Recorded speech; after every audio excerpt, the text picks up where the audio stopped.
The sands of Saqqara have always been jealous guardians of history. For millennia they have shifted and swirled over the necropolis of Memphis, concealing the resting places of kings, queens, and the elite functionaries who kept the machinery of the Old Kingdom turning. But occasionally the desert relents. It pulls back its golden curtain to reveal a window into a life lived 4,000 years ago, a life dedicated to the delicate, dangerous, and divine art of healing. The recent discovery of the Mastaba of Teti Neb Fu has sent a jolt of electricity through the world of Egyptology, not merely because it is a new tomb, but because of who occupied it. Teti Neb Fu was not just a bureaucrat or a distant relative of royalty. He was a man of science and a man of magic, a physician of the palace and a magician of Serket. His tomb, with its vibrant wall paintings and its mesmerizing, enigmatic false door, serves as a portal, not just to the underworld, but to the very mind of the ancient Egyptian medical practitioner. To understand the magnitude of this find, we must step through that false door ourselves. We must peel back the layers of time to the 6th dynasty, to the long twilight of the Old Kingdom under King Pepi II, and walk in the footsteps of a man who held the power of life and death in his hands, a man who looked into the mouths of pharaohs and whispered spells against the scorpion's sting. Saqqara is a city of the dead that teems with the memories of the living. Dominated by the Step Pyramid of Djoser, the oldest complete stone-building complex known in history, the plateau is a vast archive of human ambition. By the time Teti Neb Fu was born, Djoser's pyramid was already hundreds of years old, an ancient monument casting a long, jagged shadow over the desert. The late Old Kingdom, specifically the reign of Pepi II Neferkare, was a time of immense cultural sophistication, but also subtle decay. The centralized power of the pharaoh was beginning to wane, bleeding out into the provinces where local governors grew rich and ambitious. Yet, at the capital of Memphis, the court still glittered. It was a world of rigid hierarchy, where one's proximity to the king determined one's status in both this life and the next. It was here, in this high-pressure environment of courtiers and god-kings, that Teti Neb Fu carved out his existence. This tomb was discovered in a sector of Saqqara that has recently yielded a trove of information about the Old Kingdom's elite. The excavation, a painstaking effort by a joint French-Swiss archaeological mission, began as a routine clearance of sand and rubble. But as the archaeologists dug deeper, the chaotic debris of centuries gave way to the orderly lines of mud brick and limestone. The first sign was the lintel, a heavy block of stone bearing the name Teti Neb Fu. But it was the clearing of the burial shaft that stopped the breath of the excavators. There, rising from the dust, was a false door of startling preservation. The colors of ochre, malachite green, Egyptian blue, and charcoal black seemed as fresh as the day the artist's brush had laid them down. It was a physician's false door, a threshold crossed by a man who knew the secrets of the human body and the mysteries of the divine venom. Who was Teti Neb Fu? The inscriptions on his false door and sarcophagus provide us with a curriculum vitae that is as impressive as it is revealing. He was not a general who conquered foreign lands, nor a vizier who managed the grain stores. His war was fought against the microscopic and the invisible, against infection, decay, and poison. His titles illuminate the dual nature of Egyptian medicine. First, he was the chief palace physician, known as Wars Inw Parai. This placed him at the very top of the medical hierarchy. He was responsible for the health of the royal family, a position of immense trust. To touch the body of the pharaoh was to touch a god. Secondly, he was the chief dentist, or wari bey. Dentistry in ancient Egypt was a gruesome but necessary trade. The bread of the time was full of sand from the grinding stones, which wore down teeth aggressively, leading to abscesses and exposure of the pulp. Teti Neb Fu would have spent his days drilling into jawbones to drain fluid, packing cavities with medicinal pastes, and perhaps wiring loose teeth with gold wire. Thirdly, he held the title of Director of Medicinal Plants. This is a rare and fascinating title. It suggests Teti Neb Fu was also a botanist and a pharmacologist. He would have overseen the royal gardens where opium poppies, mandrake, acacia, and garlic were grown. He understood the chemistry of nature, knowing exactly which leaf could soothe a fever and which root could stop a heart. Finally, and perhaps most vividly, he was a magician of Serket, or Kerep. Serket. This is the title that captures the imagination. Serket was the scorpion goddess, the one who causes the throat to breathe. In a land teeming with horned vipers, cobras, and deathstalker scorpions, venom was a daily terror.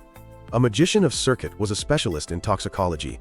He was the one called when a worker was stung in the fields, or a prince was bitten in the garden. This combination of titles destroys the modern misconception that ancient Egyptians relied solely on superstition. Teti Neb Fu was a man of science who understood anatomy and pharmacology, but he was also a priest who acknowledged that some maladies were spiritual in nature. If a snakebite caused the flesh to rot, he would apply a poultice of figs and honey, representing the science. But he would also recite the incantations of Serket to drive out the demon of the venom, representing the magic.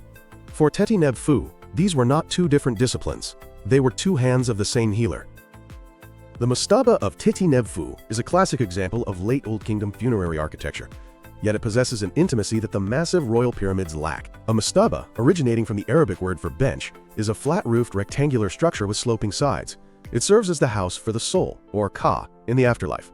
The structure is built primarily of mud brick, the humble material of the Nile Valley, but lined with high-quality limestone where it mattered, in the offering chapel.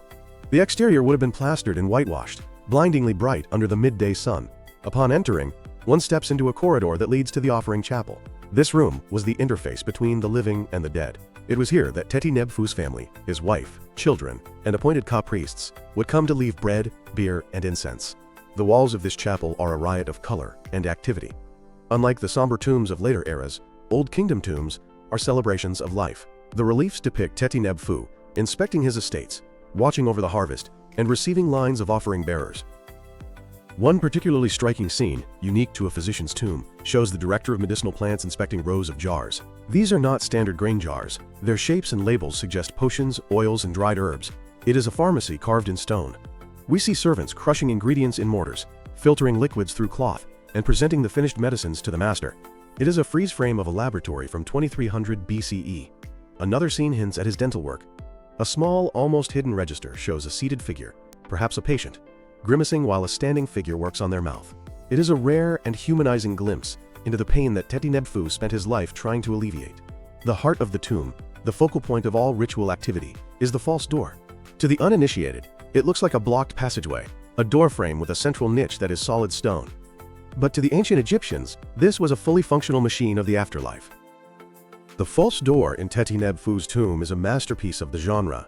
It stands on the west wall, facing the land of the dead. It is carved from a single slab of fine Tura limestone, polished to a sheen that resembles marble. The door mimics the facade of a palace. It has a lintel, a drum, and recessed jambs. This architectural style goes back to the early dynasties, recalling the reed and mud structures of the pre-dynastic chieftains. For Teti Neb Fu, it signaled that his tomb was his eternal house. The hieroglyphs cascading down the jambs are not merely decorative, they are functional code. They utilize the offering formula, a magical legal contract between the deceased, the king, and the gods, usually Anubis or Osiris. The text reads, "An offering which the king gives, and Anubis who is upon his mountain, he who is in the place of embalming, lord of the sacred land." It continues to list what Teti Neb Fu requires: 1,000 of bread, 1,000 of beer, 1,000 of oxen, 1,000 of fowl, 1,000 of alabaster vessels, and 1,000 of clothing. The repetition of 1,000 was a magical fail-safe. Even if his descendants forgot to bring real bread, the written word would become reality in the afterlife. As long as the inscription existed, Teti Neb Fu would not starve. The central niche of the door is painted a deep, reddish brown to simulate wood. This is where the magic happened. The Egyptians believed that the Ka could detach from the mummified body in the burial chamber below, travel up the shaft, and pass through the solid stone of this niche to enter the chapel. On the panel above the niche, Teti Neb Fu is depicted seated at an offering table. He is sniffing a jar of sacred ointment, his expression serene. He is wearing a leopard skin sash, the mark of a high priest, draped over his physician's linen kilt. This image is the target. It tells the Ka exactly where to go. What makes this door unique are the subtle details related to his profession. At the bottom of the jambs, where ordinary tombs might show standard offering bearers, Teti Neb Fu's door features figures carrying chests of medical instruments. We see copper knives, hooked probes, and small spoons for measuring drugs. Even more fascinating is the invocation to Serket on the lintel. Usually, Anubis dominates the false door. But here, the scorpion goddess is given prominence. The text asks that Serket wrap her arms of protection around Teti Neb Fu, just as he used her power to protect the living. It is a touching reminder that the doctor who saved others now needs saving himself as he journeys through the dangerous landscape of the Duat, or underworld. To fully appreciate Teti Neb Fu, we must delve deeper into his title, Magician of Serket. In the modern world, we draw a sharp line between a doctor and a magician. In the Old Kingdom, that line did not exist. The Karab Serket was a state-sanctioned role. The desert was a dangerous place. Scorpions, like the Deathstalker, carry a neurotoxin that causes excruciating pain, convulsions, and respiratory failure. For a society that worked outdoors, building pyramids or farming the Nile floodplains, these creatures were a constant existential threat. Teti Neb Fu's treatment protocol likely involved a three-step process. First was the mechanical step, lancing the wound to bleed out the poison or sucking it out, a practice depicted in some texts. Second was the pharmacological step, applying a paste of specific herbs. We know from the Ebers Papyrus that onions, honey, and metallic salts were often used on bites to reduce inflammation. The third step was magical, and this was crucial. The venom was seen as a fluid demon invading the body.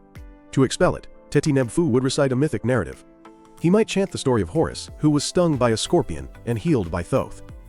By identifying the patient with the god Horus, the patient shared in the god's inevitable victory over the poison.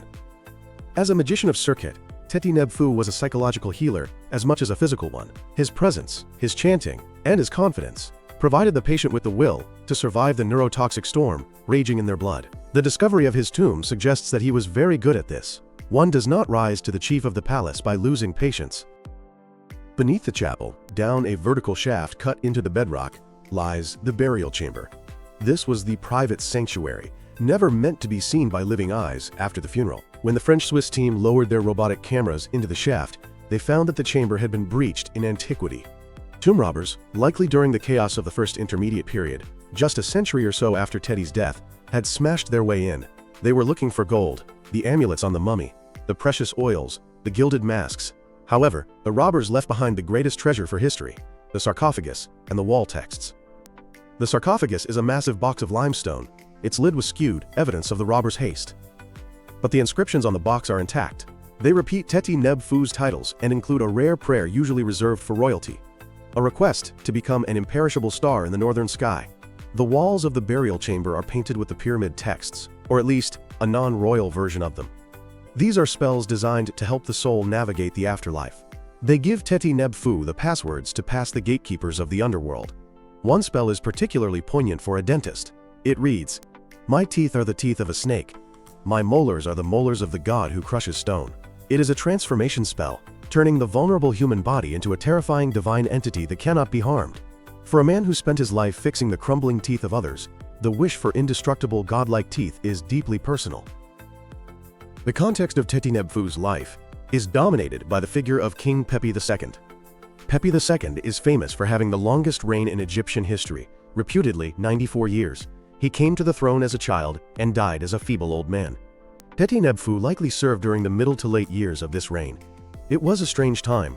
The pyramid complex of Pepi II at South Saqqara is smaller and shabbier than those of his ancestors.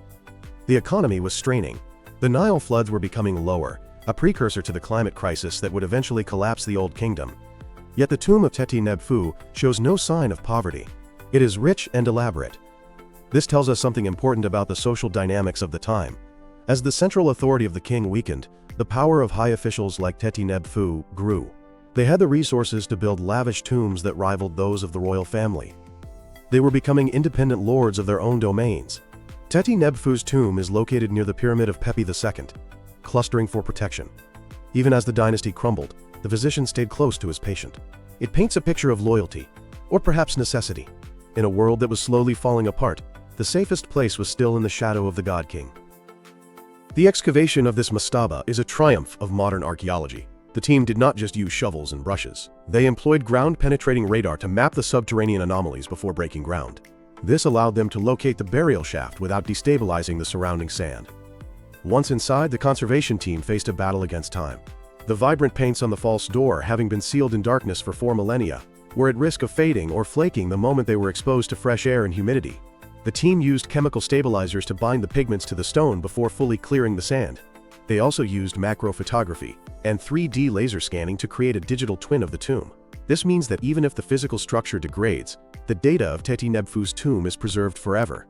This digital model has allowed researchers to read faint inscriptions that are invisible to the naked eye, revealing more details about the medicinal plant inventory on the walls.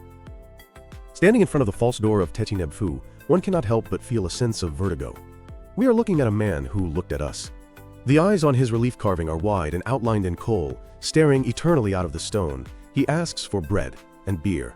He asks for his name to be spoken. In ancient Egypt, to speak the name of the dead was to make them live again, a concept known as seank. By discovering his tomb, by reading his titles, and by sharing this story, we are fulfilling Teti Neb Fu's greatest wish. We are granting him immortality.